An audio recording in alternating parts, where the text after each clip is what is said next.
I know this series wasn't canon, and talking about why it's bad is literally beating a dead horse, but the amount of distraught and malice I hold for this show is beyond reason. It has been many years since I've ever even seen a lick of this piece of media. However, every ounce of hatred I've ever accumulated has only risen with time. The sheer dreadfulness I've obtained from watching this show has haunted me day in and day out. My overall quality of life has effectively worsened ever since the conception of this disaster. But enough stalling. The very first nanosecond of this episode, you can see Goku and Oob sparring on the lookout, basically destroying everything in eyeshot. Dende observing this says, "We made this room especially for them." Like, well, clearly you didn't do a fucking good enough job now, did you? He follows this up with, "But it may have been more than we can handle after all." Like, bro, aren't you literally God? Ain't you the same nigga who made the Dragon Balls, which possess a magical wish-granting dragon? You're telling me you couldn't make a structure that doesn't crumble into dust at the mere sight of Son Goku? It's not like he's going all out, trying to fucking protect the planet or some shit. He's in base form, doing a light sparring match. And I know, this is them trying to hype up Goku, saying, "Oh,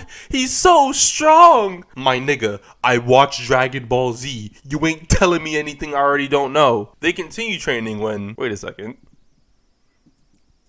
It's literally the same image, frame for frame. We are 3 minutes in, and they already 0 for 3. Anyway, they finish sparring. Pilaf shows up, summons the Red Eyes Black Dragon, sees Goku, and then says, "Oh no, Goku, fuck you, I hate you, I wish you were a kid so I could beat the fuck out of you." Magical wish-granting dragon aside, this is just a weird thing to say. If you saw your number one op, the nigga that got you waking up extra early to prey on their downfall, you'd probably think, "I wish you were dead, I wish you'd stop messing with me, even I wish I could beat you up." But this is bad writing. Later on, a Big starts to get robbed, which interrupts Goku's meal, causing him to intervene. When's the last time Goku involved himself with the issues of plebeians? This nigga was literally in hell fighting godlike creatures not too long ago. He only ever fights people he deems as strong. So why the fuck is he ready to scrap with these civilian ass niggas? Around this time, we see Pan hanging out with this guy that looks a little too old to be with her. She sees the robbery happening and thinks, just like her corny ass dad, "I gotta save the day." She rushes in, lil bros Goku, and takes out all the bad guys. The problem is, this puts Pan in a weird position power scaling wise, since she moves the great Son Goku out of the way with ease. I usually like to scale Dragon Ball characters based on whether bullets hurt them or not. The issue here is, none of these niggas hit a shot. She ain't even moving at lightning speed or anything. They just can't seem to aim their fully automatic weapons. For some reason, Master Roshi was there too, and I know his whole thing is like he's a perv or whatever, but in this show, they made him especially heinous. Whenever he walks by a female, it turns into an episode of Special Victims Unit, but that's all beside the point. In order to reverse the wish that has been casted upon Goku, he has to venture out through multiple different galaxies to find these Dragon Balls to make the wish. Not only is this mad work, but the wish actually extended his lifespan, so why would he want to undo it?